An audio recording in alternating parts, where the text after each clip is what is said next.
પાલનપુર શહેરમાં છેલ્લા 10 વર્ષથી ટ્રાફિકની સમસ્યા વિકરાળ બની ગઈ છે। પાલનપુરના એરોમા સર્કલ પર તો ટ્રાફિકની સમસ્યા હવે માથાનો દુખાવો બની ચૂકી છે।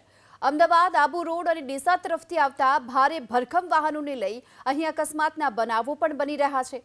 ત્યારે હવે શહેરના જાગૃત નાગરિકોએ ટ્રાફિકની સમસ્યા મુદ્દે ધરણા યોજ્યા। केंद्रीय मंत्री नितिन गडकरी ने पोस्टकार्ड लखी मांग करी कि अहीं जल्दीथी ज ब्रिज बनावामां आवे। आ साथे भारे वाहनोना पसार थवा पर प्रतिबंध लगावामां आवे।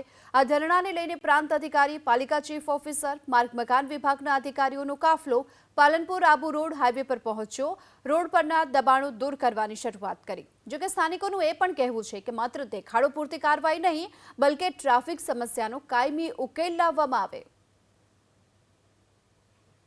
आजूबाजूना जे गल्ला लेवड़ाई रह्या छे, आ गल्ला 2 दिवस पछी पाछा नहीं आवे एनी कोई गेरंटी नहीं, केम के आना पहला पण लेवड़ाई चूक्या छे। 5-6 वखत पहला पण कार्यवाही थई छे। अमारी रजूआत ए छे कि जे तमे साफ सफाई करी छे, जे जग्याए ढगला छे ए लेवल करवामां आवे, आजूबाजू रोड पहोळो करवामां आवे।